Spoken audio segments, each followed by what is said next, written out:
Hello, everyone. Welcome to the Monday Lunchtime Digest. It is May 19, 2025. Happy Monday, Hayley. Happy Monday, Micah. Hey, everyone. It is so good to see you here. I know that we have a lot to talk about during our digest today. We want to talk a little bit about what is going on with the Oklahoma Board of Behavioral Health sunset fiasco. So I'm just going to share my screen here for just a minute. Have like 15 buttons I have to push in order to share a screen. So it's kind of a lot. Okay, so this all started back last Monday at about 10 a.m. So in the Oklahoma Providers for Privacy Facebook group, and so this is the Facebook group that was started by Shay Espinoza. This was started back during the HIE whenever that was coming out, and there was this grassroots movement to protest that. And so this was started back at that time. So Johnny Friedman, who, if people don't know, he is on the Oklahoma Board of Behavioral Health licensure. He's also in leadership with the Oklahoma Counseling Association. So he posted this call for action and said that Representative Mike Osborne pulled the licensure board's sunset vote from the agenda, and then talked about how this means that we won't have licenses, that Oklahoma will no longer be part of the counseling compact. Without a license, no one will be able to see clients or bill for any services after 2016. So what this was, the Oklahoma Board of Behavioral Health will last until July 2026.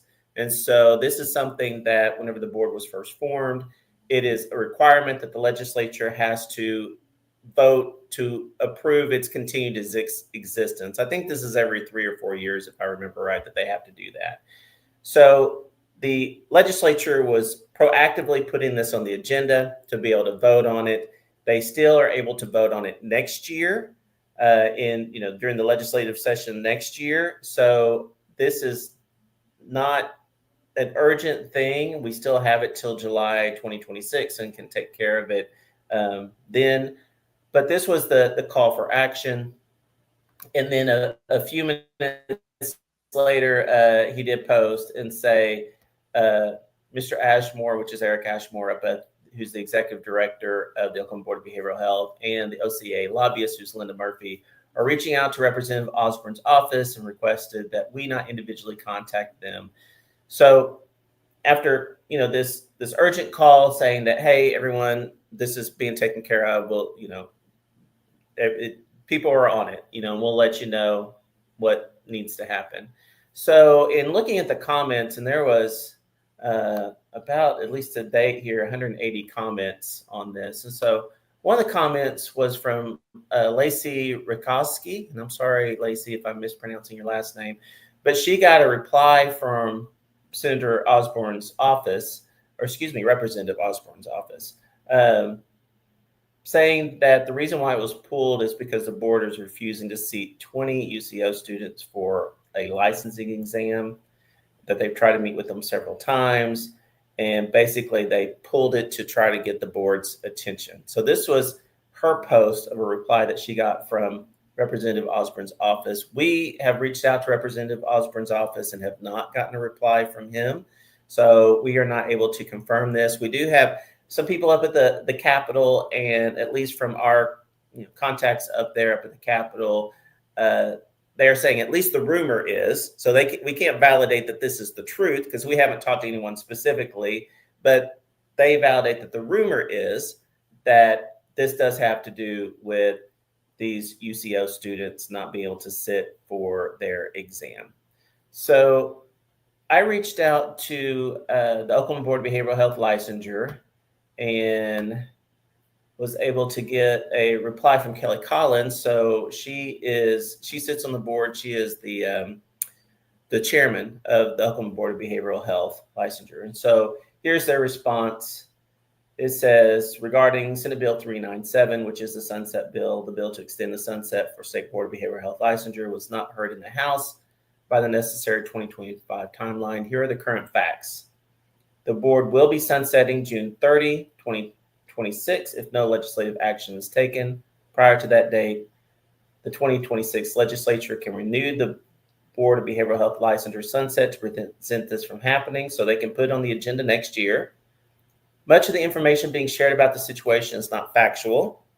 So she doesn't go into what is not factual, but just a lot that's being shared out there, she says, is not factual. There are positive steps being taken by all parties involved, and the board will continue to conduct board business. So that was her reply on that. I did ask her more specifically about the rumor about Senator Osborne pulling it and things like that. And she said, I'm not able to comment on Representative Osborne's comments as I have not had them spoken or shared with me directly by Representative Osborne. So Representative Osborne has not said these things directly to her. So since he has not said them directly to her, then she can't speak to those. Since this is a matter that requires a full board's input, I'm not able to comment on the steps being taken at this time. So that's what we've gotten from the board. So again, I think we talked last week about this is something that is a yellow alert, something that's not a red alert. It's a yellow alert because this was taken off the agenda during our town hall meeting last February. Brittany Hayes from the Oklahoma the Healthy Minds Policy Institute said that some of these sunset bills are coming up, and don't get alarmed if they're taken off the agenda because there's just a lot that the legislature was trying to accomplish. So don't get alarmed if they're taken off the agenda. It was taken off the agenda, so we need to not be too alarmed by it. So yellow alert, be concerned, but not red alert.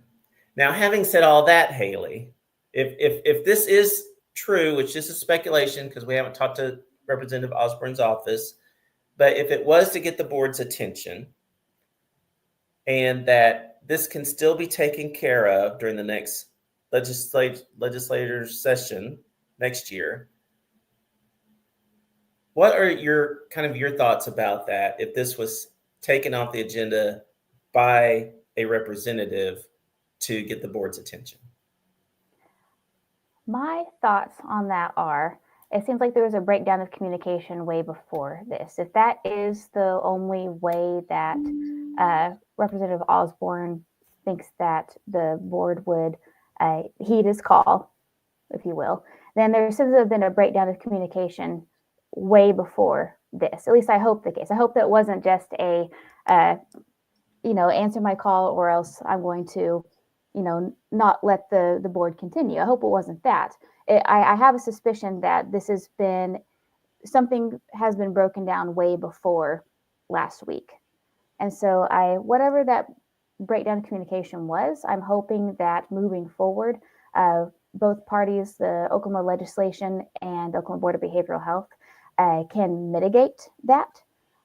So that way we don't have something like this in the future, because it's more than just, getting the board's attention. Potentially, if this were to be taken off the agenda in the future, which again, it doesn't look like it's going to be on the agenda for next year. Mm-hmm. But this is more than just let's get someone's attention. This is 7,000 licensed providers' licenses at stake as well. And so I do hope that all parties involved can come to an understanding that communication needs to be a bit more open. And so hopefully that this is it's not a red alert for us, but a red alert when it comes to the communication challenges between the parties involved. Yes, and I agree with you. Obviously, there was a breakdown in communication somewhere. I don't know exactly what that happened. What happened and all of that. We're not privy to that.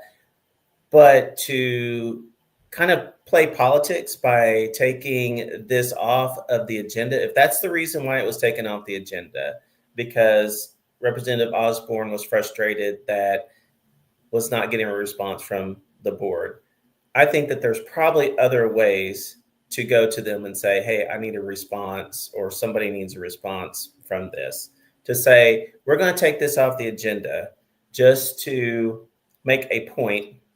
I I kind of hate seeing that from Representative Osborne's office. Now, based on that, now here's something I'm going to segue into a little bit. So the Board of Barber and Cosmetology, are you familiar with what's Mhm. happened recently with them? I've heard some things. Yes. So this just the past few days ago, so they had something similar where their board was sunsetting, and it was passed that their board should continue to exist. So it goes to Governor Stitt's desk, and he vetoes it. So he has the desire for there to be as few boards as possible, and that, as many of these licenses that can be put together, and under as few boards as possible. So he actually vetoed that for them. So as far as kind of what goes from there with the Board of Cosmetology, he wants to put it under the Board of Health, if I remember right. So whatever happens with them, good luck to them in everything that they need to try to sort all that out.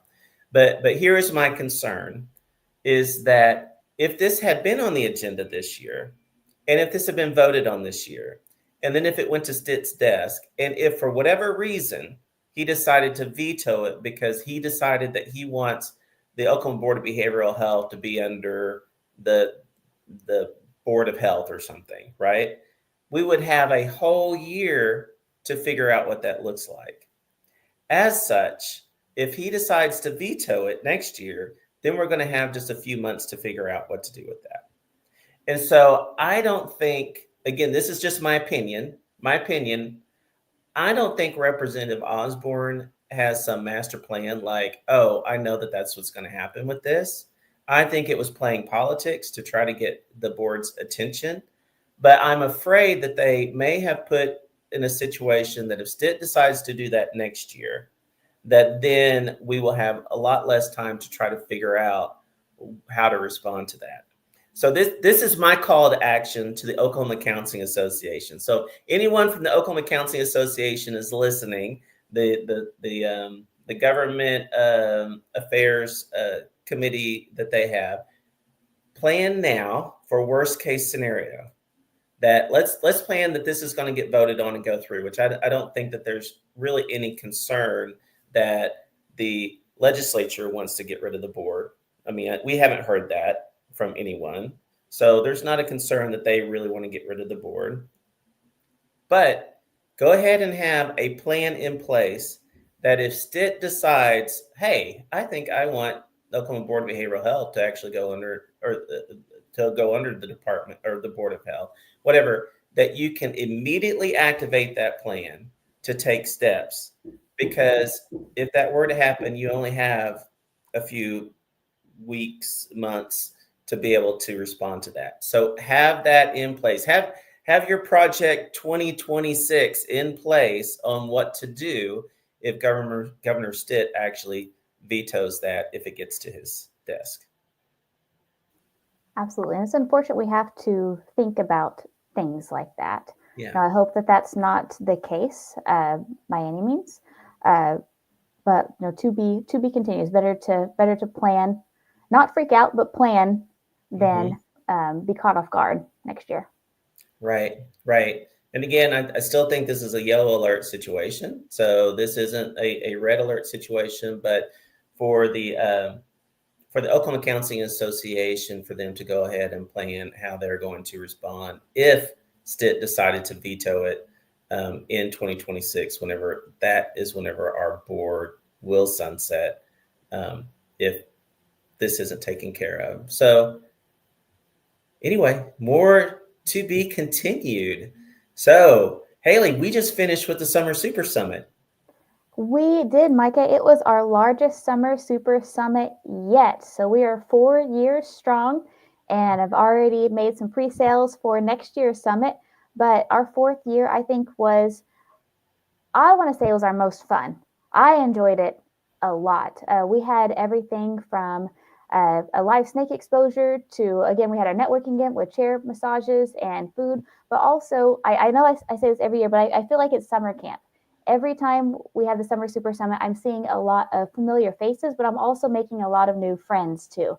It's great to have folks returning to us each year, but this year, like I said, we grew and we grew and we grew. And it was wonderful to make new connections and to also have some really exciting breakout sessions. I think that we enjoyed our keynote and our breakouts, but I heard a lot of folks say that this year's lineup was the best yet. So we've got a lot to beat for next year, Micah. Yes, yeah, and it was our biggest one yet, and I think I'm with you. I think it was a lot of fun, and it was really, really great seeing everyone. So thank you guys so much for coming and being with us at the Summer Super Summit last week. It was really, really a good time, and we hope that you can join us next year. So mark it on your calendar. It will be May of 2026. Exact dates aren't sure yet because we haven't yet uh, solidified that with the venue, but put it in your calendar, May 2026. We hope to see you there. And then we have other trainings coming up here in June, Hayley. We do. So we have a full month of trainings, 3 Saturdays, first 3 Saturdays of June, we'll be having trainings. So on June 7th, we're going to welcome Lisa King. So Lisa King has presented for us quite a few times. She'll be driving up from the Dallas-Fort Worth area bright and early Saturday morning on June 7th. In the morning, she'll be doing a 3-hour substance abuse counseling specific training on working with trauma and substance abuse. And in the afternoon, it'll be a 3-hour general training on helping clients who've experienced trauma to build resilience. And so then on June 14th, we're going to welcome Kayla Jones, our old friend Kayla Jones, for a double feature as well. In the morning, she'll be discussing an introduction to sex therapy. And in the afternoon, she'll be discussing the ethics of marriage counseling. And so that one is approved for 3 hours of ethics. The one in the morning is 3 hours of general training. And then last, on Saturday, June 21st, we'll have another double feature. In the morning, we'll have Jamie Lavecchio. So Jamie Lavecchio is an LADC. She spoke for us back in March on motivational interviewing for substance abuse treatment. And she is coming back to talk about harm reduction in substance abuse treatment. So that, again, is another 3 hours of substance abuse specific. And then in the afternoon, our very own Terry Schuline will be presenting on supervision. And her specific topic is helping our supervisees to find their modality that best fits for them. And so we have 18 hours of continuing education coming to you live in June. And on top of all that, we have about 200 hours of on-demand CEUs in our catalog right now. And so you can go to counselinginstitute.org to check out the full lineup, to see all of our on-demand trainings, and just check out what all we have to offer. So if you need CEUs, we've got you. The board sent out that email on Friday. We have 45 days left as LPCs and LADCs. So I think that's down to 42 days left. But don't worry, there are plenty of options, both in person and on demand, if you need those live hours. Just check us out. And as always, let us know if you have any questions. Yeah, and so really, no matter what, if you like the in-person experience, we have that for you coming up. If you want an on-demand where you can stay home and in the middle of the night take your CEs, we have that experience for you.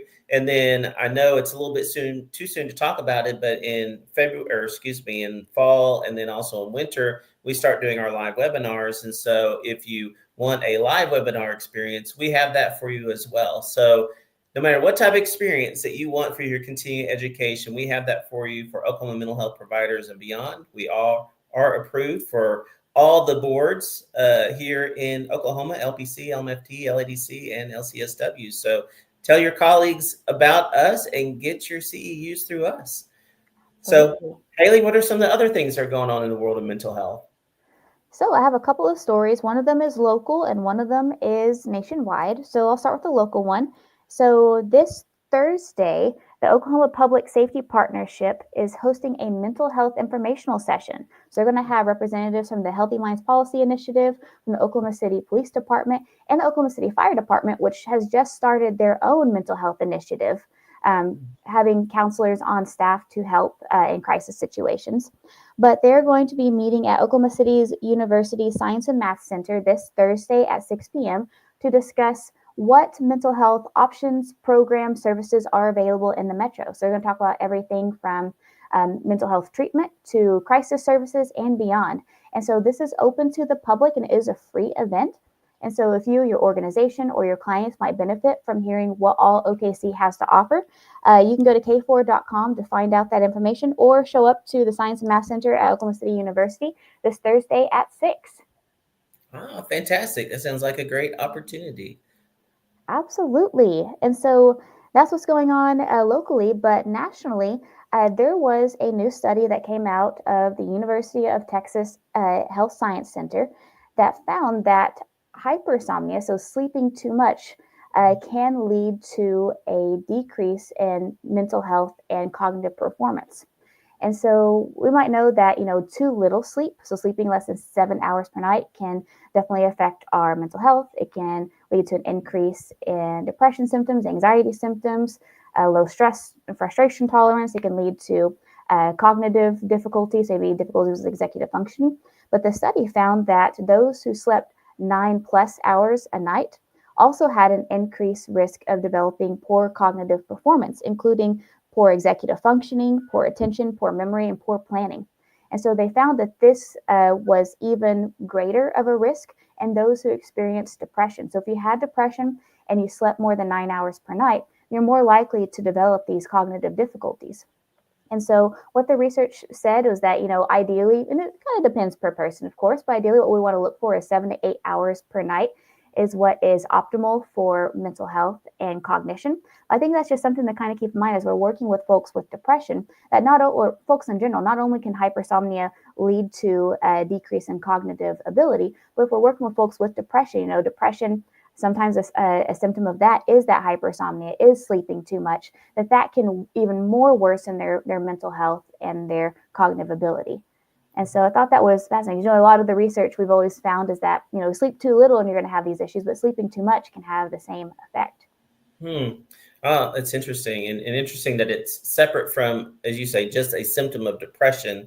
Even if someone's just wanting to make sure that they get enough sleep, there is such thing as too much. There's such thing as too much sleep. Yes, absolutely. Yeah, thank you. So, Hayley, do we have a winner for this week's drawing? We do. Drum roll, please. Our winner this week is Christy Lee. Hey, congratulations. And Hayley, what have they won? Christy has won a free on-demand course with the Oklahoma Counseling Institute. So, Christy, send me an email, shoot me a text, 405-440-3034. Tell me which on-demand course you would like from our catalog, and I will add it to your account. Great. Yes. And how can people be like Christy?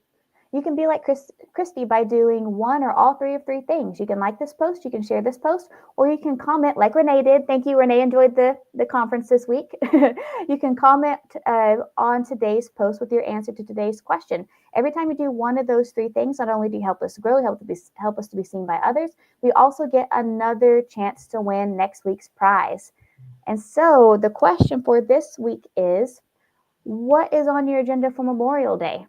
And so we have Memorial Day weekend coming up this week, which you won't see Micah and I next Monday because it's Memorial Day.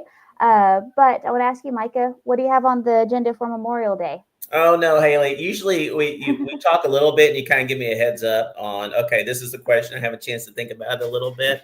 And so actually what is on my agenda is I'm going to work part of the day. And then the second part of the day, going to meet with my folks, and we're going to have like a dinner, Memorial Day then. But having to work because you and I both are practicing clinicians and we still see clients and things like that. So being out for part of the time for the Summer Super Summit is great fun as it was. I have some clients that I need to get in and see. So I'm going to spend at least half of Memorial Day, morning, early afternoon, seeing clients, but then get to spend time with family. So how about you, Hayley? What are you going to be doing? Well, that sounds like a good balance, Micah. Well, it is what it is. That's what it is. Well, I'm going to go see an old friend in Tulsa. And then I might try, so it's a long story, but I think my sister and I have finally located my great-grandmother's grave. And so I think that we might try to go visit her grave if the stars align. So we've been working for the last year or so to track down her death records, and going through the Oklahoma, our great Oklahoma state bureaucracy it's a process, but I think we've located where she might have been buried, cross-referenced that with some historical records, and so we might go see if we can find where she is. Oh, all right. We'll do a little investigative hunting on that. So we'd love to hear from you. What do you plan to do this Memorial Day? Are you going to be cooking out? Are you going to be spending time with family? Maybe going to the movies? Maybe working a little bit? Whatever you're going to be doing, let us know in the comment section. And you do that. You like, you share, each one of those things will enter you into not next week because we won't be here next week, but 2 weeks drawing from now. Yes, you have 2 weeks to either tell us what you're going to do or what you did on Memorial Day. We'll count that too. Fantastic. And thank you guys so much for being here today. One thing that I didn't mention, Hayley, that people need to put on their calendars, though, is we're going to start our Whimsical Wednesdays. Yes, Whimsical Wednesdays will start on June 4th. It'll be from 6 p.m. to 7:30 p.m. So we're going to meet the first Wednesday of each month. The times will stay the same from 6 to 7:30, but the venue will change. And this first time we're meeting, it'll be at Prairie Artisan Ales. And so the object of Whimsical Wednesdays is to come together as mental health professionals or those who work in mental health and just have time to sit and connect and enjoy each other's company. It's free to join, though food and drinks are on your own, but just come play some games with us, hang out, chat, and whoever wins a board game might actually win a course, an on-demand course as well. Right, Micah?